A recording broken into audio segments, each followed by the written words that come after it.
we're back for another episode of the Department Podcast on YouTube, Apple Music, Spotify, and wherever else you get your podcast and whatnot with Justin Valentovic, joined by Joe Paolantonio, Steve Clark, and Jesse Norman. We're here for a podcast I've been waiting to talk about and waiting to finally really get into, and that is the NFL season's kickoff is right around the corner. We're recording on Tuesday afternoon. The kickoff of the season starts on Thursday night between the Texans and Chiefs. But lo and behold, guys, football season's here. You know, it was up in the air if it was even going to happen on time, start on time, what it would look like, fans, no fans because of COVID-19. But it's here. You know, no preseason. It came a lot faster this year than in previous years without it, honestly. Well, and because there's sports on. Yeah, but we're getting football. I'm down. I love it. My favorite sport. I'm so happy. I'm just so happy. So happy to be talking about this. Very happy. Oh, man, it's difficult because, number one, there was no preseason, so we have no idea what it's going to look like, what it's going to feel like. And number two, we are in the midst of the NBA playoffs right now, so that's probably why you haven't really heard anything. And all of a sudden, it's just, here comes football season. We've never lived in a world where it's all four major sports, well, all three major sports, and then the other one going steadily and really at their peak at the same time. So this is going to be a lot of fun. I'm very, very interested to see what the season's going to look like and what it's going to feel like. I hope it doesn't feel any different. I hope it's a normal season. But no matter what, it's going to be a fun one. It's going to be a lot of fun. And I don't know about you guys, but really the only way I've been getting any training camp news or seeing what's going on with COVID and how teams are handling it is really through Hard Knocks on HBO. Yeah. And if because it's focusing on the Rams Chargers this year, and if those teams how they're handling it is being held around the rest of the league, maybe some teams are a little more strict, maybe some are a little more lax. It's a team by team basis type of thing. But if that's kind of the benchmark of where teams are, I feel confident that there's going to be a season. Clark, I know you've been keeping tabs on Hard Knocks as well. Yeah, no, they've been doing a really good job. You can see even the little trackers they have on themselves that tells people when they're too close to each other or too far. They test every day. For the most part, while they're indoors in the meetings, they're wearing the masks except for whoever is talking. So I was very happy when I saw how much effort they put into being safe and all that. So like you said, Justin, if at least 3/4 of all those teams are doing exactly that, we're fine. We're getting a full season. We're getting playoffs. We're getting all of it.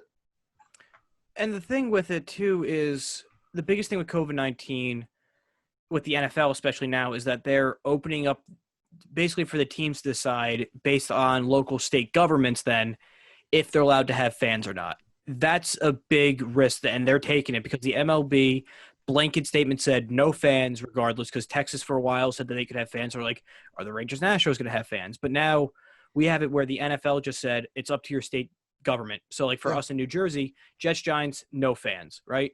But you have Kansas City, Indianapolis with 2,500 fans, which is less than 5% of the total capacity. You got Jacksonville, Baltimore, 25%, which is around 15 to 20,000 fans if they really wanted to. So do you guys think on those places that are only allowing 2,500 fans, do they keep the same price or do they jack up those prices? I think depending on where do we know if all the seats are to be on the lower levels, or is it just the first come first serve? Or I don't know how it's working. I think they will jack it up just because they know people will pay for it. Plus, especially if only 2,500 people can get in, they could sell out games. Literally at the start of the season, and they're losing a lot of money too. The stadiums, the teams, so they're gonna jack up the prices. And there are crazy fans out there that will pay these outrageous prices. But do you think anybody would be mad enough that it would be a bad look for the league? No. Would anybody make a big deal about it? So right now on Ticketmaster, for the Colts versus the New York Jets, September 27th, only 2 sections are available. One is right behind the goalpost, and one is around the 20-yard line lower bowl. Behind the – where's that one? Behind the goalpost, $219 a ticket before fees. Slightly off to the yard line, 15 rows back, $329. Nothing else around the stadium's available. That's I mean, that's pricey as hell. that's yeah. Yeah, I guess they're jacking it up then, honestly, because yeah, no one else is going to be there, and it's just And they know they'll get it. and But they'll my get people. Yeah, no, but you're my right. issue with like having 2,500 fans scattered throughout a stadium is minimal. That's barely anything, right? Yeah. But the teams that are having larger quantities, 25,000, 20,000, 15,000 basketball arena size crowds in a football stadium, that's still a significant number because the more people you have, the more X factors of security, concession workers, uh, people that show you your seats. I'm forgetting the word, whatever, the ushers, right? Yeah. Right. So like say they have security of people who are working for the fans, right? Like the security in the fans area.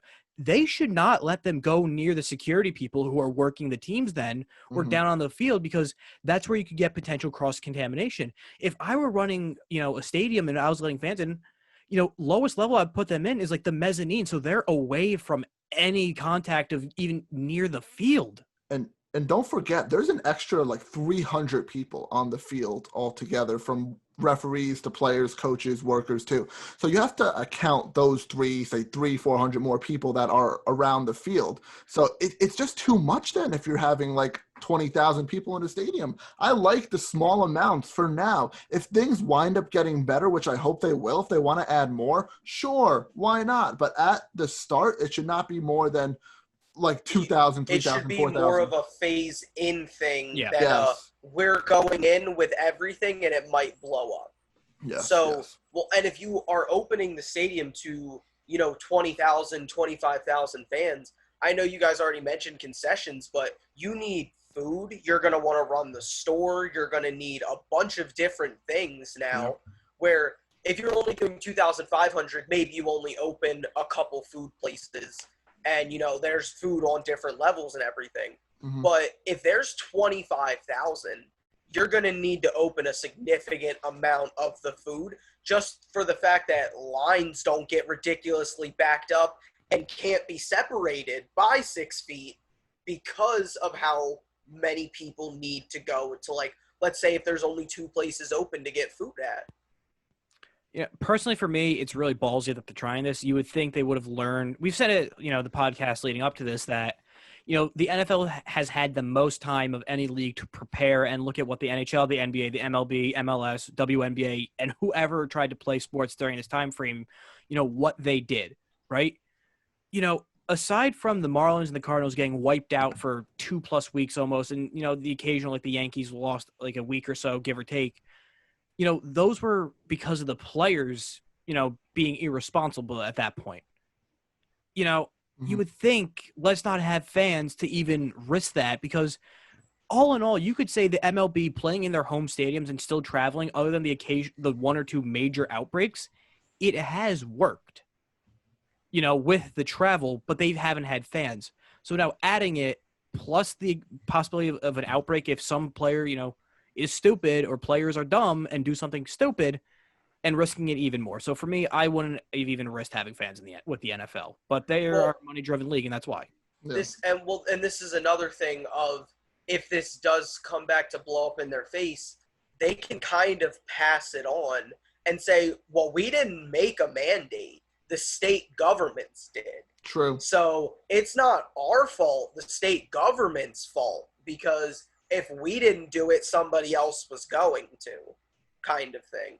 So I think they're definitely not leading by example like the NBA has been since this started, but it definitely feels like they are trying to move the blame off of them if it doesn't work.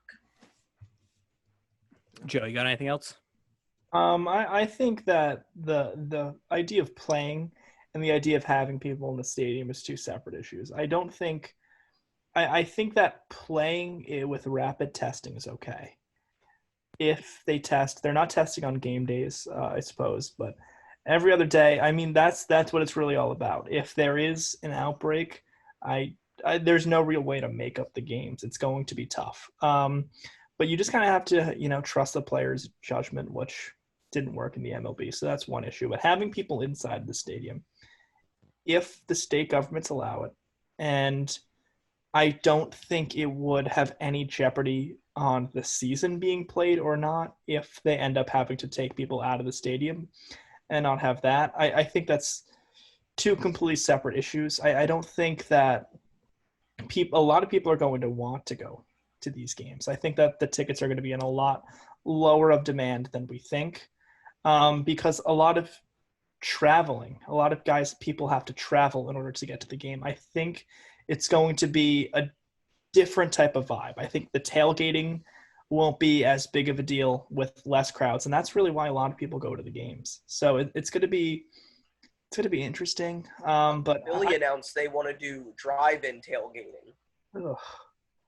Weird. Yeah. You got to try to, create some normalcy for people because this is, a football season. And I completely understand that people have to, there's going to be routine, there's tradition, and you would we don't see a Buffalo Bills fan dive through a plastic table that's on fire. That's on fire and possibly kill themselves. It's not the football season. Now what the hell are we doing here? What are we doing here? You gotta try to make it as normal as possible without it being a risk. And I think that's what the NFL is doing. If I were the NFL, though, I would have just sent out a memo just saying, hey, if one team, God forbid, gets wiped out because of COVID and we have to stop, we're pulling the fans out immediately then. And then they're just playing without it. They need to have some, backup plan just in case. Yes, absolutely. But having fans or not having fans is not going to affect what happens if what happens when a player's off the field. Yeah.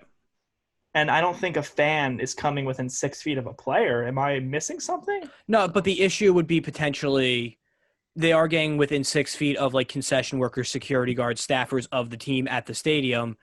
And, since they all share, say, common break rooms or dressing rooms to get ready or get changed or bathrooms for the staff, it could be transmitted that way. Say a security guard by the fans gets it, goes to the security room who's also sharing it, who's running security for the team. It could be transmitted that way then. I'm sure they're going to have protocols to avoid. No, I understand, but I'm just saying that's just another way. That's something they just have to look at and prepare for alternative ways of dealing with it. I guarantee you they're prepared for that. I hope so. I think we need to get Steve Mulder on the show to see how the security guard protocols are going on. At MetLife, but there's no fan, so he shouldn't really have to be secure. So that's enough of COVID talk. Hopefully we don't have to talk about impacting the season too much negatively throughout the course of the year this season, but it's life. Who knows what they'll throw at you. But I want to start off the field first before we get into the rest of the league, before we talk about some predictions of, winners, losers, front runners here and there. Right before we started earlier in the day in recording this podcast, Deandre Hopkins signed a mega deal with the Arizona Cardinals, a 2-year, $54 million extension. Basically, it's what he was looking for with the Texans and the reasons why he got traded to Arizona. Yep. Basically, $27 million a year for a wide receiver, regardless of the caliber of player, is an insane amount of money. That is basically mid-tier quarterback money at this point. Yeah. But he's worth every dime because here's the thing. Arizona, they're not paying a lot of people. Maybe Pat Pete and maybe Chandler Jones. Other than that, they're not paying the quarterback for another 3 years. They just paid, but even then, safety money. They can pay Budda Baker and they can pay DeAndre Hopkins because they have guys like Kenyon Drake and Kyler Murray and Larry Fitzgerald, and they aren't taking huge contracts. Exactly. They can afford it. And if you have the best receiver in the league on your team, you're going to want to pay him big bucks so he stays with your team. You have a good second-year quarterback now. You have a pretty decent offense overall. I like the move. I think he deserves every single cent there. And here's the thing. By the time they would have to extend Kyler, this contract's getting taken off the books. It's already off the books. Yep. Either they bring him back for a little bit less or more of a team-friendly deal, but they're keeping Hopkins happy by paying him now. Exactly. Here's my thing, is you sign him to 2-year deal, $27 a year, and Bill O'Brien was afraid to pay that? I mean, he just paid so much for David Johnson, a running back. He inherited David Johnson's contract. David Johnson. So, for Bill O'Brien, this is an egg in the face because he was – When isn't any deal He's Bill horrible. O'Brien does? He's horrible. He has run that team into the ground with poor trades and poor contracts. And, that what Hopkins' next contract after these 2 years are up is going to be. Well, but here's the thing. Here's another problem with Houston is look at that team and tell me how talented it is if, like, besides Deshaun Watson, right? They're not that talented of a team. So why couldn't they pay Deandre Hopkins? Because they gave out so many terrible contracts to mediocre players. And here's the thing. They should be on the same wavelength as Arizona because Deshaun Watson was on his rookie contract. Why were you giving all this money away to bad players? And the thing is, too, it's kind of mutually agreed upon by NFL front offices and teams that you don't pay running backs a lot of money, that you don't invest a lot of big money in the running back position. So why the hell did he trade for a running back with a bad contract when he could have gotten more production for a little bit more money annually, but a hell of a lot more upside on DeAndre Hopkins than you could David Johnson? If you're the Cardinals, I mean, you made 2 mistakes in the Johnson contract and the Rosen draft, and right away, the new GM, the new regime, they wiped that clean. Wiped it clean. In the NFL, that really is tough to do in the NFL. Yeah, give them credit. All props to them, honestly. Like, they really rebuilt this team really well, and I'm really excited to see what Kyler does with this new weapon on his team, too. I think he's going to have a really good breakout year. So another storyline kind of in the NFL offseason was, where's Jadeveon Clowney going to play? You know, he was literally a week removed from training camp, never had a contract. Well, he ended up with the Titans for a 1-year deal. Okay, it's a prove-it deal. He's honestly just a glorified run defender. He's so overrated. He had a good play in college, and he just gets paid from that, if we're being honest. Those are my 2 points right there. Number one is that Jadeveon Clowney has received more praise for a run-stuffing lineman than I've ever seen in my entire life. In an era and an NFL where stopping the run could not be less valuable. It's pretty much at an all-time low in the NFL. People still say he's a pass rusher. This guy's not. never even eclipsed, like, double-digit sacks. No, he's not a pass rusher. No, for sure. So there's that, and the fact that he's not even that good in general. I mean, he really is just a product of where he was drafted and the name he was in when he was drafted. That's the same thing with Fournette, really, is that, I mean, regardless of NFL production, they were a big name out of college, so all of a sudden people just assume that they're good. And, I mean, I do weird hats off. Somehow the Saints were going to try to make this work, and, you know, I give them credit for trying because I have no idea how they were going to try to fit that and what's going on. With anything, yeah. At the end of the day, I think the Saints probably dodged a little bit of a bullet. I think so too, honestly. You know, a player's not the best when he bounces from team to team to team in only 5 years being in the league, and people still want to give him all this praise for being this top pass and run rusher and all this crap. Like Joe said, like, here's the thing: he's not good. Like, to be traded towards the end of your rookie deal because you want more money, maybe the production's not there, you believe you're worth more, a team doesn't want to pay you. Fine, that happens. But to go an entire offseason and then some to only be signed a week before the season, not even a week, the week of the season starting, you know, teams aren't valuing what you think you're worth then at that point. You know, You're only worth to get paid as much as someone wants to pay you at that point.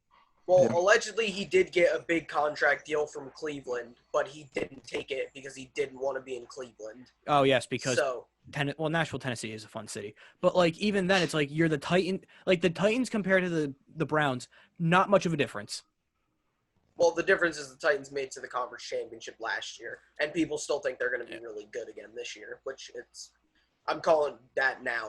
That was a fluke. We'll get there. Yeah, this move as a whole doesn't really put them over the top. Like, it doesn't move the needle for the Titans. No. You know, I mean, it's a low risk, high reward situation. Yeah. So I get why the Titans did it. If I think I'm going to be a contender, why not take a 1-year flyer on a guy? Even if he's bad, whatever, send him home. The funniest thing to me is when the draft for Clowney happened, there were a couple people, I was included in that said, well, why aren't you taking Khalil Mack and not Jadeveon Clowney? Khalil Mack has better tape. He's better physically. He's better at the combine. He was better in IQ testing. He was better in interviews. He was better literally in every way. And Mack went there were fifth, other right? people. Mack went third or fifth. He fell. Oh my And God. the reason was, well, you can't take a guy from Buffalo number one. No. It has to be an SEC guy. It's got to be an ACC guy. It can't be this guy from Buffalo It has to who be a was Power 5 school. dominating guys. Ridiculous. So Khalil Ridiculous. Mack, who is one of the top 5 defenders in the league, in the way that he can just take over an entire game. I mean, we've seen it. Him literally destroy an offensive game plan from a linebacker spot. Jadeveon Clowney has never even impacted a game plan. Khalil Mack destroys game plans. But because Khalil Mack was from Buffalo, you couldn't take him number And the one. only reason he went there is he wanted to play freshman year and not get redshirted. Yeah. He had offers from other big-time schools, but he just wanted to play. I don't know. But the Clowney Whatever. move is kind of it's kind of a whatever move, It's just honestly. there. Yeah. Yeah, it just kind of it was going to happen. Like, he was going to find a job sometime. But, like, it's a fine move for the Titans, but who cares? Another story was out of nowhere, Kamara teased, not really threatened, but suggested that if he didn't get a contract extension, he'd hold out camp potentially or hold out the season. And that then opened a door for just a whirlwind of the Saints are going to trade him. He's going to hold out. He's going to pull Le'Veon Bell, set out the whole season. Well, that's sort of died down, and it seems like contract extensions are in the works for Kamara and the Saints. I seen very close was reported earlier for an extension. So I wouldn't be surprised if that comes through in the next couple days or so. But at the same time, why they extended Thomas should be the same reason why they extend Kamara. It doesn't matter how much they're going to pay him because Breeze should be done at the end of this season, if not the next season, regardless, right? So just pay them now, keep them around Breeze, and if you have to bring in a bandage quarterback or if you're in position to take, a flyer on somebody. What are you talking about? Taysom Hill's the quarterback next year. But even then, They've said that at every single turn. They can't draft a quarterback unless it's like third round later. They're Taysom Hill. They're all in on Taysom Hill.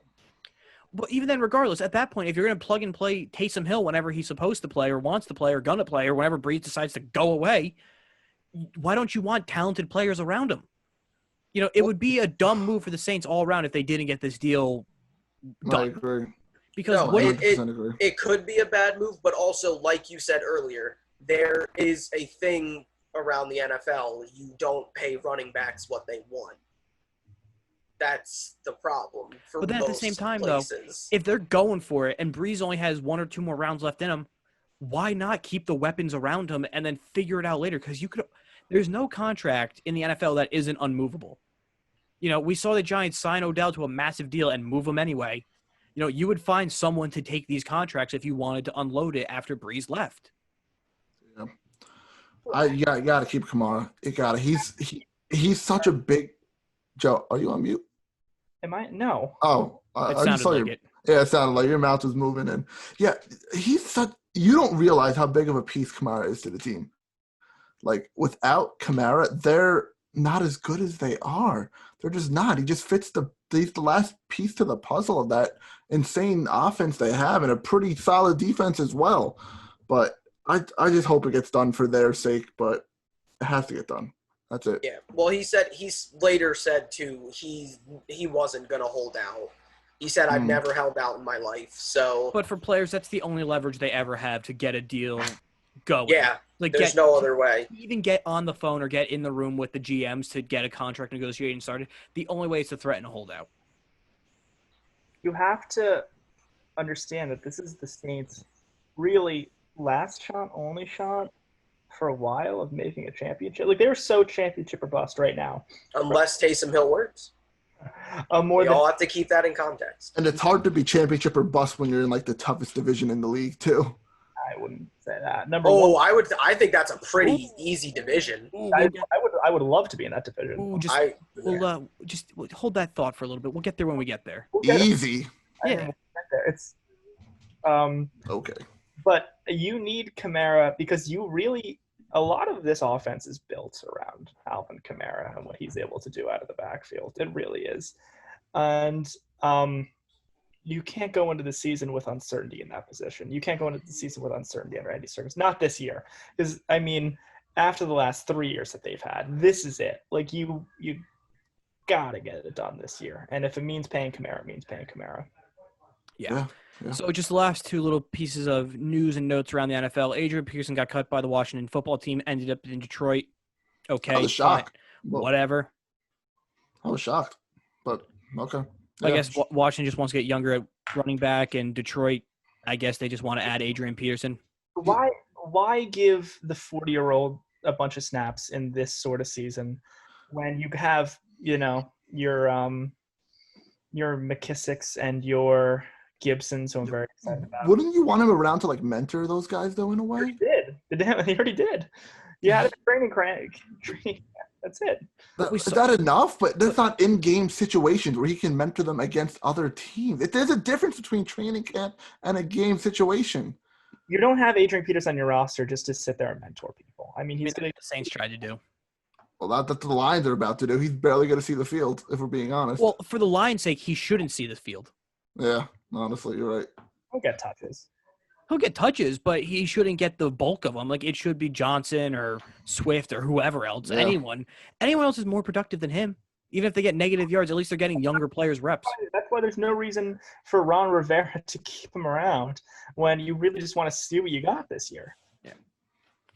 And then finally, Leonard Fournette got cut by the Jags. They just continually hacking away at that roster, just making it a shell of what it was on their one dim playoff run in whatever year that was. Was that 16, 17? I don't even remember. That's how insignificant it was. But the Jaguars are going full tank mode at this point, and Brady gets another running back and another weapon. Yeah. Best case scenario, they use him as a goal line back because he's not an every down back just because he can't really catch out of the backfield.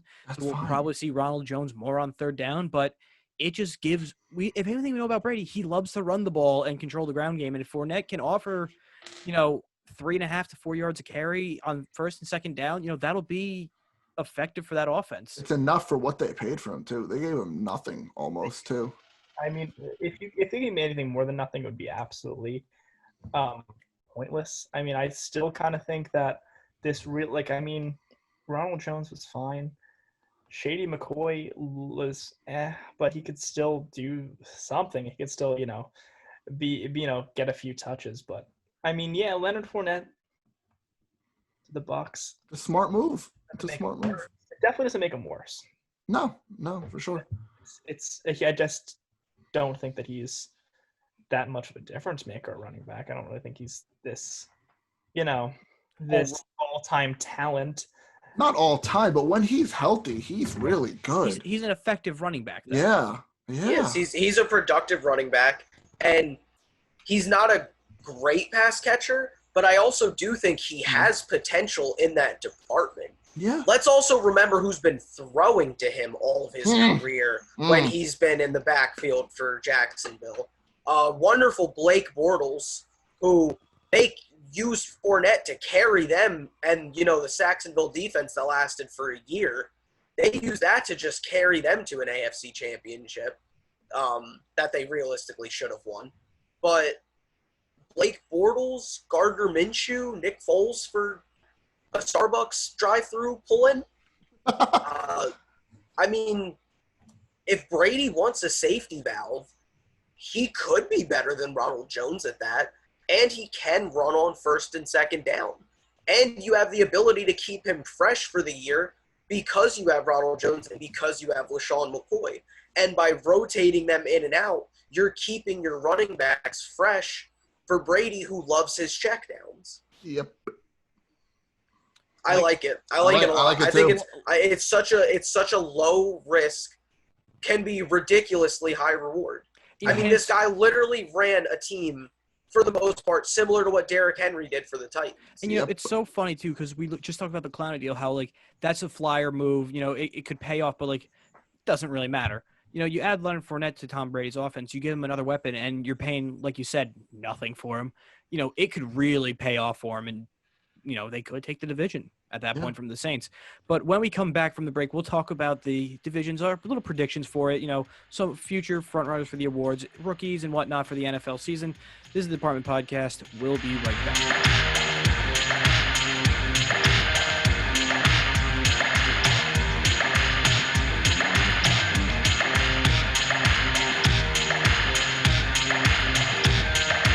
And we're back for the Department Podcast. Steve, Jesse, Joe, and me. There we go. That's the name. Steve, Jesse. Yeah. My first and last name. I'm with that. Yeah, I was confused for a second because you can go either or, and it's like having a different. It's like having an additional person. Yeah, I'm like two people in one. Yeah, in this part of the podcast, we're going to take a little bit of a deep dive, overview type of glance at each division, talk about, who we think is going to win, who's going to come in last, winners and losers type of thing, predictions. Joe loves predicting things. We're not going to list anything, though. No power rankings on this podcast. Are we doing a deep dive or a glance? Bit of both. Well, knowing you, we'll start with a deep dive, and you'll go into the analytics. Oh, so in the middle. In the middle. You really want me to go all PFF on this one? No, this is only an hour and a half podcast, so let's not go longer than that. You almost had me on the trade deadline. I didn't want to scare you on that MLB trade deadline. When it was just me and you. I had nowhere to hide.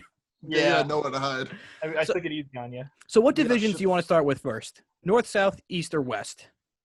Man, honestly, let's go from least interesting to most interesting. Okay. And which one's that, Joe? Is that possible? So let's start with the AFC South. Yeah. The Thursday Night Football division. Honestly, let's start with it. Who cares? So Watson's team and the Texans gotten worse. The Titans, they're going to be 9-9. The Jaguars might win a game. 9-9. 9-9, 9-7, whatever. 9-99. Well, they're going to go to 18 games soon, but that's whatever. So the Jaguars are in full tank. What? When are they going to 18? They're going to 17 games. I don't know, Joe. Whatever. Who cares? The Colts can sleepwalk through this division. Okay, let's not say that. You have to calm down. Let's not act like the Colts. Let's not act like the Colts are a Super Bowl contender that can walk through a division. Deshaun Watson still plays in that division. So let's not act like this is a cakewalk. And I mean, as much as I don't think the Titans are sustainable, they literally just made an AFC championship game. And the Colts didn't do that. So look at the upgrade, though, of the team. I'm not saying it's a cakewalk. Putting it right there. The Colts should be the favorite, but let's not act like, they're the far and away. I'm okay counting out one little Phillip Rivers slip. Just Phillip Rivers is bad. They're done again. Fine, respectable. I agree, but I'm willing to count out the Jags and the Titans right now out of the division. I'm willing to count out the Jaguars. I'll count out the Jaguars. I'm willing to count out the Titans as well. Texans and Colts, I still think are the two. I would count out the Texans before the Titans. I don't trust the Titans. The Titans, and they're 9-7 every year. I don't trust them. I still don't trust the Titans. I trust the Titans more right now than I think I trust the Colts. I don't. I trust the Titans more right now than I ever have with Mariota as their quarterback. God. And with except for that second year when he was going to come back. He had a really good rookie year before he broke his leg. Oh, he did have a good rookie year. He had a great rookie year. Yeah. But no. I see. Here's one thing you have to know is that the Texans are never going to be a laughing stock as long as Deshaun Watson. I still don't really take them serious. They can beat us, but I don't take them seriously. Justin, you love the Texans. Debatable. The Texans, no, you can't. If you have a top 12 quarterback, 10 quarterback in the league, and I think Watson's higher to top 8, top 6, you're never gonna be just out of every game. Justin just showed us for our audio listeners that don't see this, a JJ Watt jersey, so he loves the Texans, confirmed. But if you – that just – Here's another thing. A.J. Brown is an elite receiver. Elite's a little too much. Elite's too far-fetched. He had a great rookie. He's very good, but he has elite potential. Yeah. I'll give you that. Elite He has the potential. best wide receiver in the division potential. I would Best say he's running- probably already the best receiver in the Best best receiver in the running division. back in the division. The second best offensive line. I'll be fair. But look at there's a gap though. Like if you're comparing the whole NFL with the first offensive line. The Colts are one of the three teams that have an actual offensive line. Yeah, true. And Okay. you have to give credit where credit's due.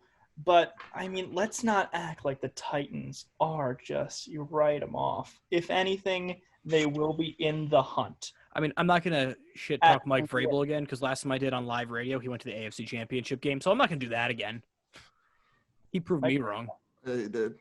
I mean, they might have the best coach. I don't know. Like, I really don't know about Reich yet. I mean, So right now, who's your division winner?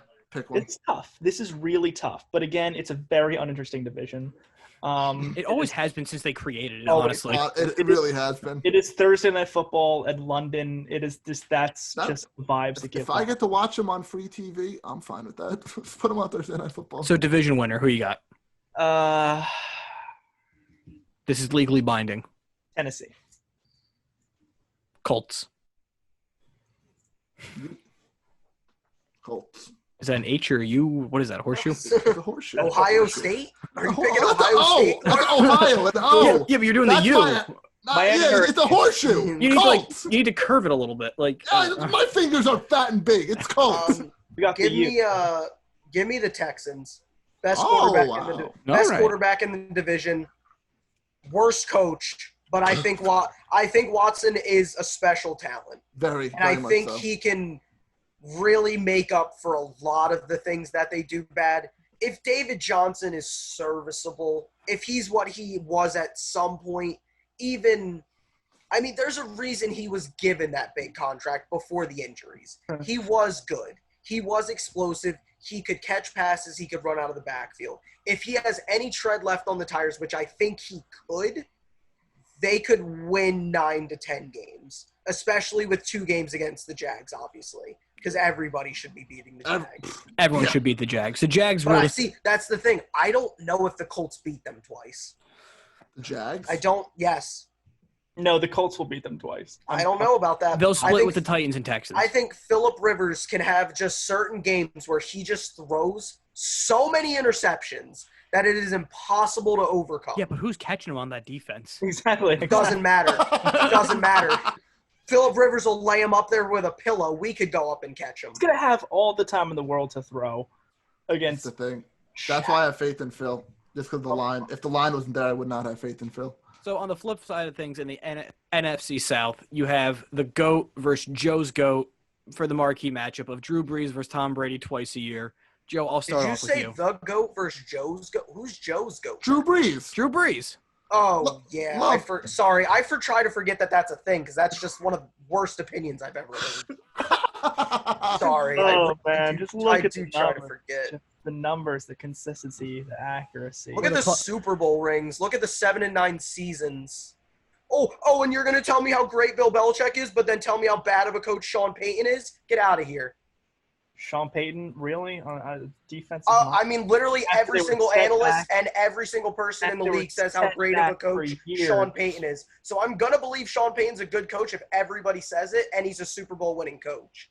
Is he as great as Bill Belichick? Obviously not, because Bill Belichick's the greatest coach of all when time. they were 7-9, Well, Drew Brees played very well. I mean, he played very, very well. The offense was Well enough tough. to even break Sean 500. Payton doesn't even have a hand in what happens in the defense.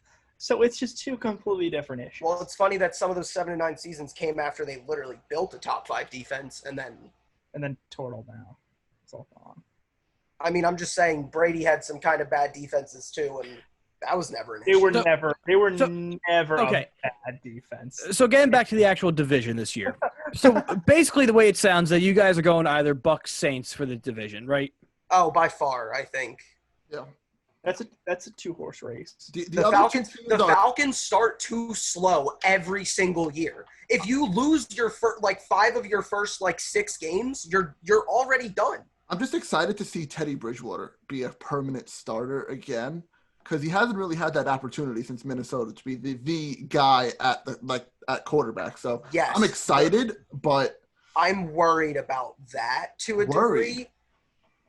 The Carolina offensive line is That's- nowhere that's rough. near Yes. what New Orleans is. Yes.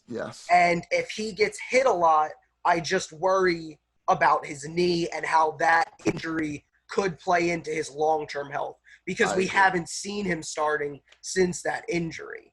I thought Minnesota shouldn't have given up on him. I agree when too. He blew the knee out. Mhm. I thought going from Bridgewater to Kirk Cousins really was like a downgrade and you had to pay him more money. I thought Minnesota should have kept him. It makes sense for him to start again. I worry about him and his limited mobility behind that offensive line. They have a lot of good offensive pieces, but the line is definitely a weak spot. I agree. As a complete roster, the Saints absolutely trounce, I think, Tampa, or at least they're better. Maybe it's if you can't admit that it's not a trouncing, you could at least say the Saints, as a complete, Brady Breeze aside, it's just a better roster. I mean, the offensive line is one thing, but also I think, Tampa does get to the passer. That is going to be something they do very well. But not only does the Saints get to the passer, I feel like, their corners cover very, very well. And I really like, the direction that they're headed in. And I think that, especially with Brady and Arians not working together ever, and then just kind of having the no preseason games to get ready, I don't think it's going to be this instant success story that everyone thinks it's going to be.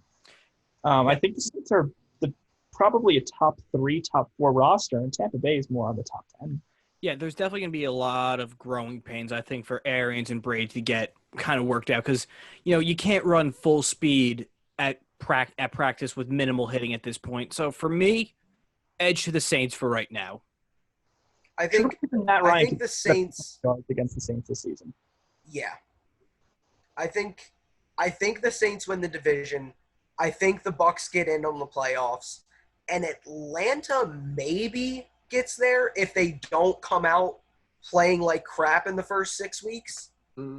I mean, when you have Matt Ryan and you have Julio Jones, the main question is the defense, obviously. Yeah. But Atlanta wouldn't surprise me if they pulled out a 9-7 record or like a 10-6 and could maybe sneak in that last spot. But then at that point, you're competing against your 2 other division rivals for the second wild card because one of them's winning it and one of them might get it. So at that point, the Falcons have probably the least bit of room for margin of error really out of any team in the NFL if they want to try to make the playoffs. Well, a lot of that goes to the fact that Dan Quinn should have been fired. He's literally a sitting duck. Like people have said that numerous times. He is literally there just waiting for this year to get fired. I do not care that they beat San Fran last year. Nothing to me. No. So, Saints all around, basically? I hope. Saints, but I still think Bucs definitely get into the playoffs. 4 words. Thomas, Edward, Patrick, Brady. When you have the best quarterback in the league on your team, with the best 2-weapon duo in the league on your team, with 3 solid running backs on your team, with a good offensive line, defense, you're winning the division easily. Wait, Brady's not the best quarterback in the league anymore. I said best quarterback in the league. I meant greatest of all time. But okay. But that's fair. You're winning the division easily. Give me the Bucs. This Brady with the Bucs thing so much reminds me of the Montana Chiefs, where like they had the talent and they're running it with him. So let's see how it goes. Let's see how this works out. People think this is going to be Manning with the Broncos. It's not. It's not. It will be. Well, I mean, lovely. Let's be. I can't Manning wait. in his last year with the Broncos was a painful. hindrance. Oh, but when They won that Super Bowl despite him. I was referring to when he actually signed on to the Broncos and when it actually. I mean, yeah, but he was also coming off a third neck surgery. And you guys are talking about the Arians and Tom Brady, not getting along, which I agree. But another thing we're not talking about people getting along is Drew Brees and his teammates, because of Drew Brees' remarks that he made politically. That could put a damper on this team altogether, too, because there's a lot of black men on that team that do not agree with the views of Drew Brees, and it's hard to trust somebody who has those political views, especially at quarterback. So I'd hope by now they had conversation and worked that out. I don't see that being an issue at all. Could be worked out. There's always something in the back of your head that reminds you that guy does not have the same political views as I do. So you guys were talking about the West, the Broncos, Peyton Manning, and so forth, and the best quarterback in the league. So let's head out to the West. Let's go to the AFC West. Ooh. Not a conversation. Well, because that's where the best quarterback plays. No, I'm kidding. Chargers are in the middle of a rebuild. Raiders are also rebuilding. Broncos, they think they have something in lock. And then obviously you have the defending Super Bowl champions of the Kansas City Chiefs. It's the Ketchup's very own. It's the Chiefs division. I don't hate Vegas. I don't hate Vegas coming into the season. I mean, I still think they're another year or so away. They're another good draft away from really putting anything together. I don't hate them either, Joe. I'm with you though on that. But they're not making noise. Denver, I'm a little lower on them than some people are. I think we're gonna see Justin Herbert at some point later in the season. But I mean, the Chargers are gonna win a few games that they're not supposed to win, but they're not gonna be great. The Chiefs are returning the same defense. That it's fine. Like it got really good at the end. They really get together with Stevie Spags, my boy. And they paid everyone they had to, so they're gonna be happier. Yeah. They'll be happier. Everybody besides Sammy Watkins. Everything's kumbaya. It's gonna be Chiefs in the West for the next 10 years. So yeah. The Chargers, I liked the Chargers. The Derwin James injury hurts them a lot more. I really hope he can get healthy again and get back onto the field. He's had a couple injuries. He has so much potential and is like what a lot of people think Isaiah Simmons is going to be. Derwin James is. Like, he's so incredibly talented, and he can change an entire defense just by stepping onto the field. And the worrisome part for him is that it's all been leg injuries. Meniscus, knee, I think an Achilles and an ACL, maybe. I don't know. But I just hope it can right that hopefully for him. Eventually he can find his way back on the field. I think possibly Denver can compete with a wild card spot, but I don't have them in there. Same thing. Like people give Drew Lock too much praise. We saw him for was it 3 games, give or take? 3 games, and he outplayed Deshaun Watson in one of them. Yeah. And in the other ones, he was fine. Didn't the Texans already lock up a playoff spot at that point? So they were just kind of coasting. Pretty much, I think. I've looked at Drew Lock. He has some things that are there, but acting like he's already like a franchise quarterback for 3 games is. He's still like, come on. He's still a rookie. Think about the guys who have gone on literal good seasons and like not been franchise quarterback. Like, just off the top of my head, Derek Anderson. Brian Hoyer literally had a almost full good season. Matt Castle. You know who had a good Case Keenum. Even last year, Jacoby Brissett had a good 6 Jacoby games. Brissett. And then just fell apart. There are guys who have good, like, a season here or 8-game stretches. Ryan Fitzpatrick's made a career out of 5 to 6 game stretches.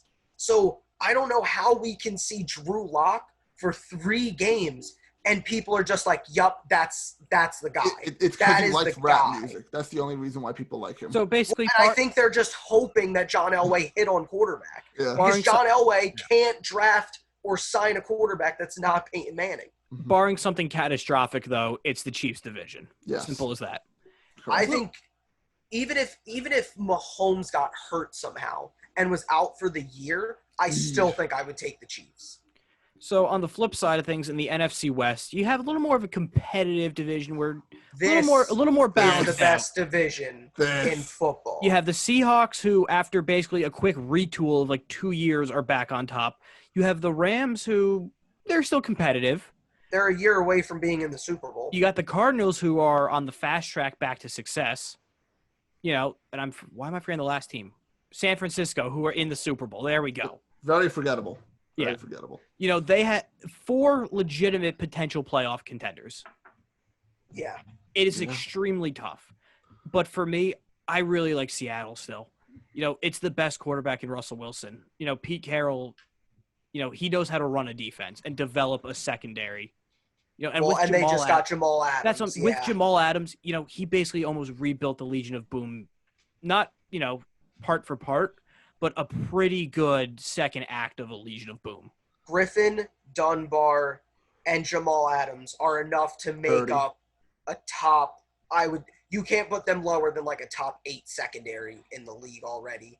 And then that front seven, they always get pass rushing by committee. They never have that fantastic pass rusher, but most of the time they don't need it. They also still have the best middle linebacker in the NFL. Literally, yeah. In Bobby Wagner. I'm also going Seattle in this situation. Bold prediction here, though. But Niners, that third best. Third. You saying Jimmy G? Does Jimmy G take a step back? I think the whole team takes a step back. I think Jimmy G had a good year because not many people knew what he could do and was very new to his style of playing and all of that. I don't think they have a good season. I really don't think. I think the Cardinals go ahead of them. Really? So you have the Rams at 4th. Yeah. By default, then at that point. Yeah, Rams at 4th. Yeah. Joe, how do you like the West? I like the 49ers. I think that this is the best coached team in the NFC last year. And I like on both sides of the ball. They were absolutely brilliant. And I really trust Shanahan and Garoppolo with another full year together. If they figure out what's going to happen with wide receivers, they've been terribly banged up at the position. But if they can figure out what's going on with wide receiver, I really, really think that they could be as good, if not better than last year. You're adding Trent Williams to the team. I mean, it's older, but I mean, he's still a top 10. He's still better than Joe Staley, though. Absolutely. Absolutely. I mean, I love the direction this team took last year. They were outstanding. They were quick. They were fast. They were fun. And I think that they're far and away the best team in this division. I mean, Seattle played so many close games last year. So many. And they won them because they have the best quarterback on the field. He did win them. Exactly. You're not going to be able to win all those games all the time. I mean, but they got better. They got Jamal Adams. Got better. That's the equivalent best to safety better. in the league. They got Jamal Adams. They have the best safety in the league. The best middle linebacker in the league. The top 1, 2, 3 quarterback in the league, whatever you want to put him. I still don't think they played that great last year. That's last year. This is this year. We had a couple victories. This is this year. I said they got better, but I think they got better from what they played. I don't think they're going to have more wins. If they play the same as last year and you run all those games back and they play those very, very close games, they don't finish 11-5 again. They got very lucky to be in that situation. Lucky. I don't think I disagree with lucky. I mean, if we're talking about luck, the 49ers were lucky the Steelers didn't beat them without Ben Roethlisberger. Or did we not remember that game when Jimmy Garoppolo couldn't complete a pass? I mean, you want to remember when he went into the Superdome. You could pick out any of these things. I absolutely agree. But let's look at – if you look at the 49ers, I think they're primed to be set back. First off, Super Bowl hangover, not a fake thing. Literally just seen the Rams do it. I was just about to say just in that division last year. And we all heard about how great of a coach Sean McVay was. Similar to Shanahan. I think Shanahan's proven coach. I agree. I think he's a really good coach, but I also still think McVay's a good coach. I'm not out on Sean McVay because he had a bad year. And Shanahan can have a bad year and still be a good coach. But Sean Payton had 3 bad years. The Rams did not have Robert Saleh and that defense. Who's returning?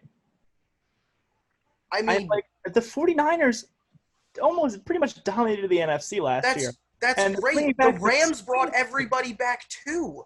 And they made a Super Bowl, and then they couldn't make the playoffs. And if anything, too, let's not just act like bringing everybody back is just the be-all, end-all. Well, also, when you think about it, the Niners actually didn't bring everyone back because they traded Buckner out to the Colts. And they drafted his carbon replacement. Let's not act like Kim is on the level of Buckner already. You don't know. You haven't even seen him. Buckner was an all-pro defensive tackle. You're replacing him with an unproven rookie. Exactly. That's why you bring Joe Burrow at the end of your quarterback list because he's unproven. They've been tremendous in the draft in the past few years. I trust them with Kinlaw. You can trust them. I'm not saying it won't. He very well Yeah. could be better, if not the same. Could. That's the thing. But on paper, though, direct, results, it shows that it's going to be a little bit of a hit. He could be as good as Buckner in 2-3 years, but he's not going to be Buckner this year. That's Great. not happening. We just picked why? The Chiefs. You had the same thing. Is that they're returning the same team? They won They the have a Super Super Bowl. They won the Super Bowl. Bowl. They won the They Super won. Bowl. You could It's make a whole lot argument different for when them you won the too. Super Bowl with all your pieces than when you lost. How? You still made The it. Patriots won the Super Bowl and consistently would get back because they felt great about themselves. Because then here's the thing. In theory, you're if bringing you back a lose roster. in the Super Bowl, it's a different beast. You got all the way there. You touched it. You tasted it. You had the lead, and then you blew it.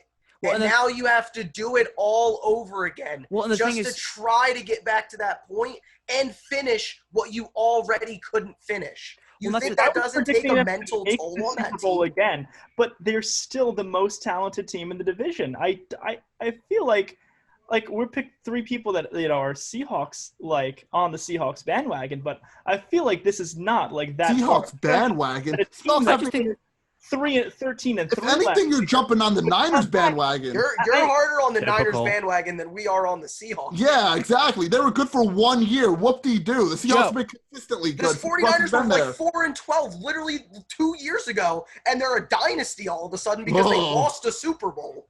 Joe, I thought Like, congrats. A lot of teams Yeah. lose Super Bowls. Wow. All right, well, I hate to kill this conversation, but we got to move to the East before we wrap up because our timer is ticking down a little bit. I'm sure we'll be talking about the Seahawks and Niners each week and week Yeah. out throughout the course of the season, so that'll be Let's fly through these. great point of discussion.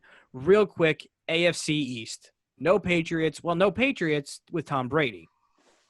So just like I'm I taking the still Patriots. think the Patriots can win this Me division. too. I'm I taking don't know if they will, but I think they can with Cam Newton. I don't have them as my pick. But You if d- they yeah. do, it will not surprise me. Yeah, Buffalo has the best roster, top to bottom. They I'm have a complete defense. They didn't have many opt-outs. They have a solid offense. They have, I think, a really underrated head coach in McDermott. I'm going with Buffalo Really too, underrated. just because they've been kind of building for this moment of whenever Brady or Belichick, one of the two leaves. Brady's obviously gone. Half the defense basically opted out to begin with. Who know? Granted, Belichick probably already has them replaced with Pro Bowlers from ShopRite, but that's Division II lacrosse yeah, players. that doesn't matter. But I think this is the Bills' window right now, and I think they seize it. I'm going with the Patriots. Plain and simple. I think Cam has a breakout year. Carries his team. Beautiful. Same good defense they have there. Sticking with the Patriots. Stick with what I know. That's the Patriots win the division. All right. Well, then on I do want to hit on Miami for a second here. go for it. Miami is a good team. They're well coached. They're a couple years away, and they need Tua to click, but they don't want to play Tua the first 4 games. That's agree. fine. I agree. Because the first 4 games, they're playing really good teams. Yep. They don't want him in that. That's fine. Let Tua take over mid-season. And then next year, especially if the Patriots weren't good and the Bills were, Miami has a chance next year to pounce on this division. All right, and finally, real quick, the NFC East: Washington, Dallas, Philadelphia, and New York. Ugh, I brother. hate to say I it. think the worst division. I'm going to say it. I think maybe worse than AFC South. I hate to say it, but I really think Dallas is going to win it just because Carson Wentz, already a question mark, already hurt. Washington, complete mess. They don't even have a team name. New I York, was going to say that. I don't think they're quite there yet. New York, if they play well enough, they could be 8-8 at best, right? Not a playoff team. Respectable. But if Daniel Jones makes all the throws like he can and learns to hold on to the damn football, they'll be fine. He has Saquon- very good accuracy. Daniel Jones could be really, really good in this league. I But like Daniel Jones a But lot. it pains me to think that Dallas is going to win that division because, God, I can't stand Cowboy fans. I Me think too. the Cowboys are going to by default. I liked the By Eagles more. default! I liked the Eagles more coming in. Half their team's on IR. That's I mean, always the they're case. asking 77-year-old Jason Peters to block the blind side for Carson Wentz because half their lines hurt. Give me the Cowboys. He'll be blocking the for Cowboys, Jalen too. Hurts by week 4.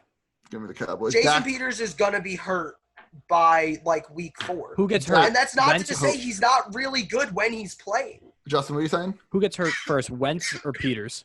Peters Peters and then Wentz. Dak did have a MVP caliber season. Going with Dak and the Cowboys. Joe, who you got?